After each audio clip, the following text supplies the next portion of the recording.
And yeah, if anything breaks after your annual maintenance or needs to be remedied, that's on the project and not on the fire department. At one point, we were discussing, you know, turning it over to the town, whatever.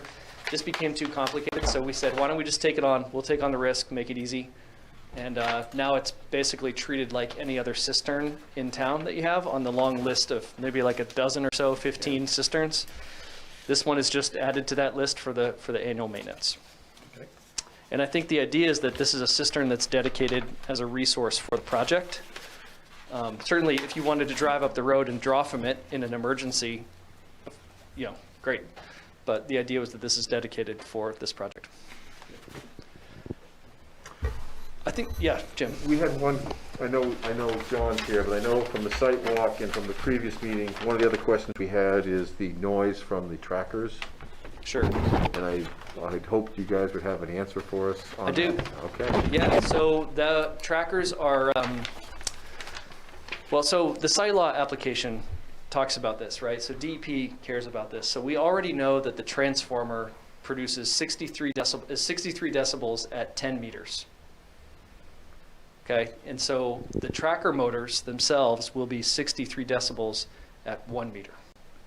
So therefore they are, you know, it's exponential. The further you get away from something, that it's not just linear. So they're going to be quieter than the transformer. And in terms of, you know, how often are the motors running, they usually run about a few seconds every 15 minutes. So they make an incremental shift.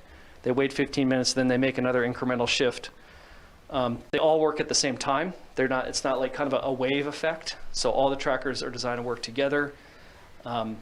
Twice per day, they may, at certain times of the year, like during the winter, they may kind of go into stow mode to dump any snow that's on them and then go back. That process would only take 2 minutes. Wow. And then at the end of the day, they say the sun went down, they reset, and then they faced east, ready to receive the sun the next day.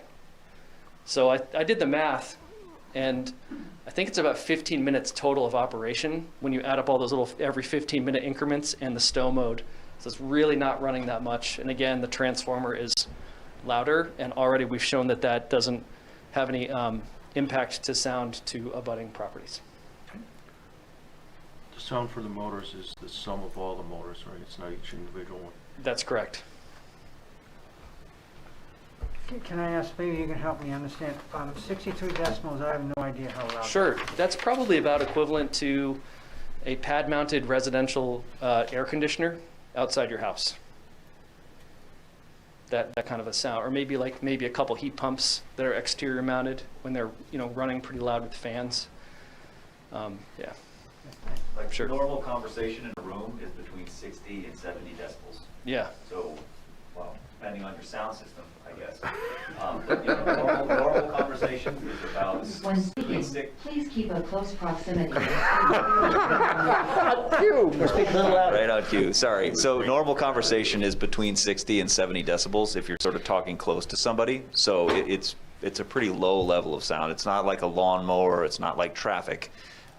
It would be basically it'd be basically imperceptible at the project boundary, which is what we have to demonstrate to DEP's compliance with that. And I think their limit's about 30 dBA at a property line, which is very quiet.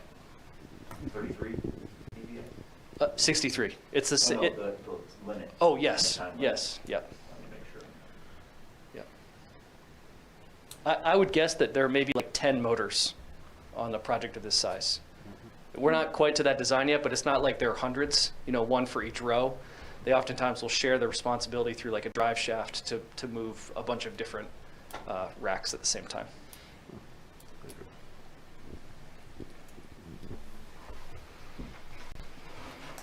Do you have other questions? Can you describe the fence? I'm not sure if there's a detail for it. But, oh, sure. What is it? 6 by 6 cattle fence? It's, yep, here's a picture of it in the bottom left. Right there. So it's an agricultural style fence. I think it's about a 12 gauge mesh. It's designed actually to keep out bison It has that amount of strength to it. There's like an image of the animals it keeps out, and bison's the biggest one. We don't have any of those. Yeah, just a few. Well, yeah, I think that's equivalent, right? Yeah, probably. Although I don't know that you're going to stop a moose from walking through this thing. I would be more concerned about kids, you know. Kids are going not- looking for vandalism or, you Sure. know, just exploring, which, I worked on projects like with substations, and that was something that we were always dealing with. Kids would either vandalize or they would want to get in. How tall is this fence? It has to be minimum 7 feet, but it's probably going to end up being 8, just because that's the width of the mesh that it comes in for most manufacturers. So it's, you know, it's wooden posts that have a 20-year warranty to them, and it's a galvanized mesh that's stapled to the posts. So it meets NEC code, and the reason we prefer this versus chain link is it just looks better. Right, well, if it's NEC code for these installations. then It is, it meets that. It's actually the only kind of fence that I have ever installed on projects in New England. It's just far more preferable. Okay. Yep. And Chris, how often do you inspect the property? You know, it's minimal. A technician may visit the project maybe 3 to 4 times a year, maybe quarterly. Certainly there's reactive maintenance, so there's a remote monitoring system. It's called a data acquisition system. It's uploading information through a cell modem that's located on site. So there's like a Verizon plan that it beams data wirelessly, and that also triggers any sort of alerts that happen to the asset management company. And there's a person that's actually responsible at all times during the day to respond to an alert if it's an emergency. In terms of routine maintenance, Jim, you know, it's maybe quarterly. We're not supposed to mow the project, the grass, more than twice per year per the DEP in order for the grass to count as a meadow buffer. So it's pretty minimal. Yep. But I think, yeah, I got the mic. You know, so while it may be physically inspected quarterly, it's monitored constantly. 20%. And so that's for faults, any change in power production during the day, and they'll dispatch a local technician if there's an issue on the project quickly. Scott, who's responsible for managing winter conditions for the road and just the access Right. for the fire department? The project is, not the town. Yep. What's the frequency that's gonna say, you know, we're have 3 storms in a row? What's the frequency of managing that? I don't know if it's as much about frequency, but as in order to keep the road open so that it can be open for emergency personnel. So it's more about keeping it at a certain standard. That's versus- right. That's yeah. what I mean, like per storm or 3 times per storm. Who's gonna be assigned to that? Do you have a Contract? Yeah, contractor with that? so there's a whole team that's the asset management team, right? Right. So, you know, there's the developers, then there's the contractors, and then there's the asset management division of the company, and it's their job to make that call. So they will contract with like a local contractor, and there's always a judgment call about, you know, if it's 1 inch and then it's going to be sunny the next day, you probably don't want to plow it, especially if the ground isn't frozen. So they'll just make that call just like we all typically do for our own driveways. But it's to keep in mind what Wayne's needs are. Right. We don't want to have him driving in on, 8 inches of snow because I was able to get my pickup in, no problem, but that's not great for fire department. So the idea is to make sure that it's open and accessible to emergency services personnel. Good. So I'm going to piggyback off that, Mark, and ask John. John, are you the only resident on Den Drive? He's not on Den's Drive. He's You're up not here. on He's deck. up here, right here. He's probably the closest abutter that would have a visual and noise impact though. Okay. So didn't we just walk past a barn that was on Den's Drive when we did the site walk? Walk by Dennis's barn, Dennis's house? his house, he used to have a barn. Oh, okay. Okay, the barn's gone, right. Okay. There's a resident near Route 85. Right. At the beginning. So I guess what I'm leading down to is, do we need, I mean, on any of these projects, we normally have a road association agreement on maintaining the road. There will be, because you have 2 parties involved. Right. You have the solar party, plus you have the original landowner Yep. who utilizes this, and then you have one other landowner, I can't remember the name of them, down on the corner there. Christopher Maduro. yet. So are we going to They do have that? access off of that as well. They have they have the first right when you go in. Then you've got the existing house, and then you'll have the solar farm. So they will have to be, So we're going to need an agreement between, there'll have to be an agreement, and that'll be executed as part of a condition. okay. You- Yeah, Okay. we're neighbors. We'll come, yeah, Yeah. not a problem. Yeah. Yep. Okay, So before any permits are issued, we'll have to have proof that that has been recorded or notarized or something. right, That's part of the private road standards. okay.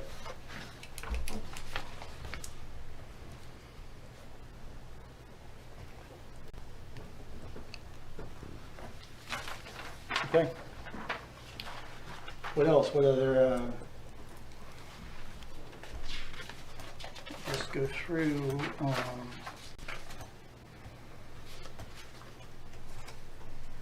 surface water drainage we had an issue with last time. Is that, stormwater management?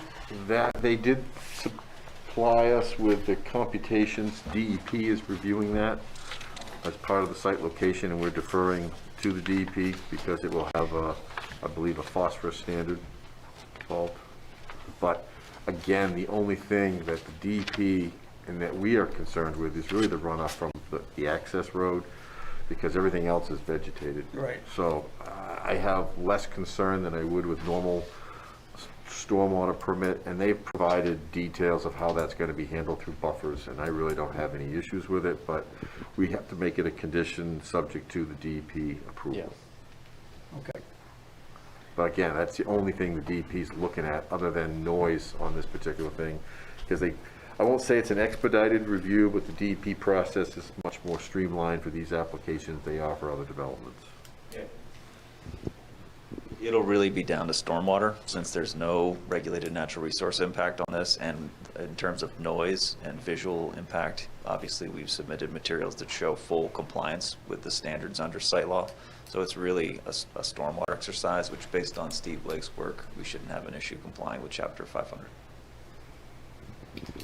So for you guys and for the board, and Jimmy, if you could weigh in here, we have never given, in the last many years, final approval with a DEP waiver.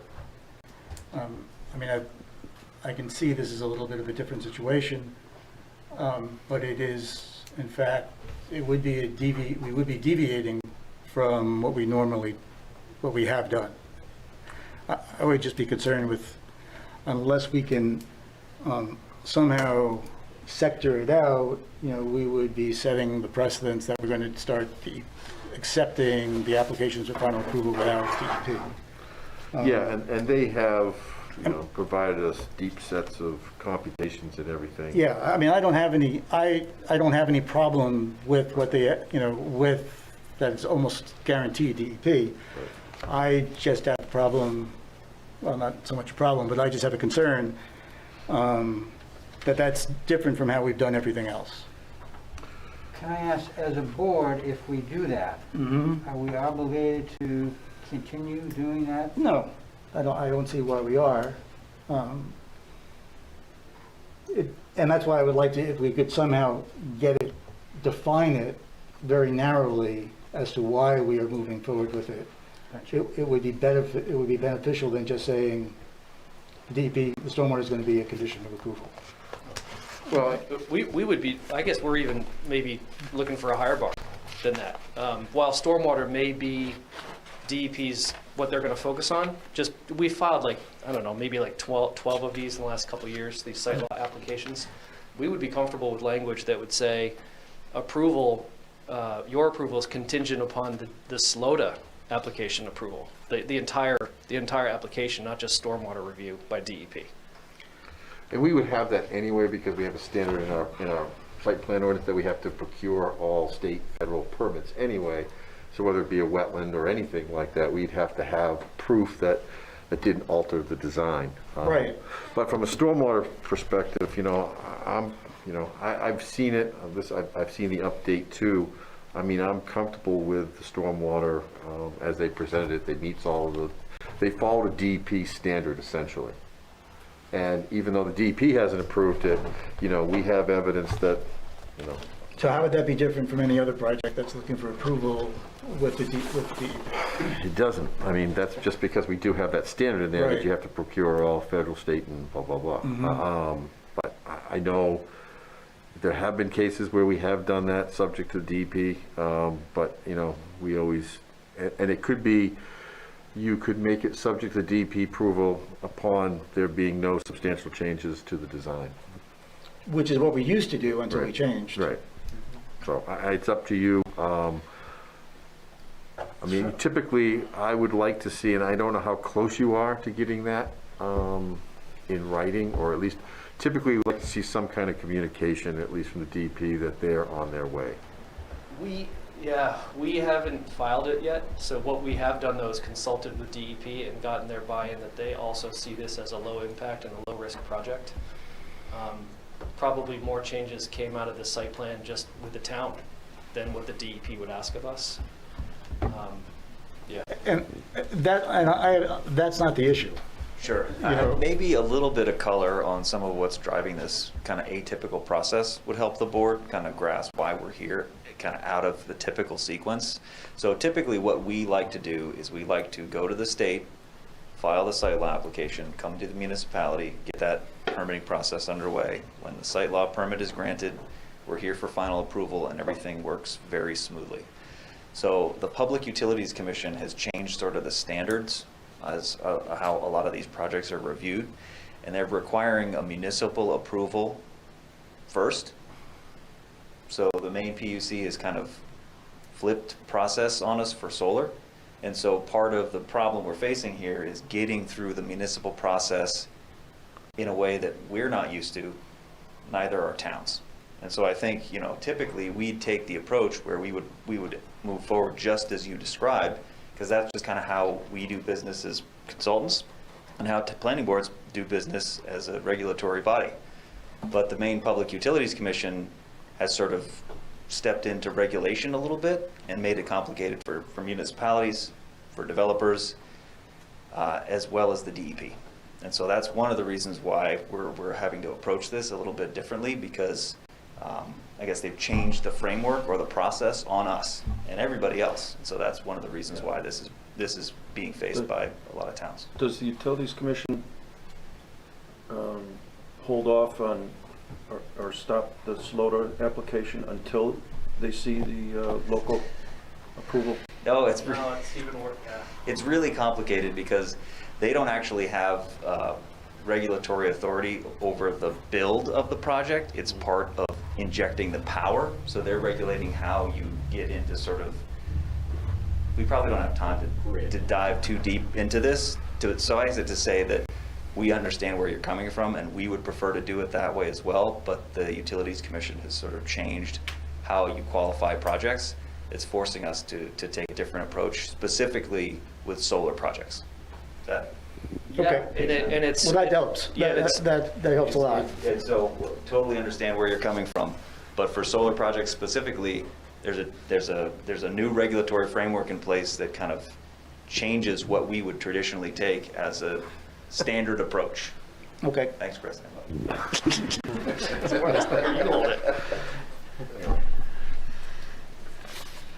Okay, I think that's, yeah, that makes a lot of sense. I mean,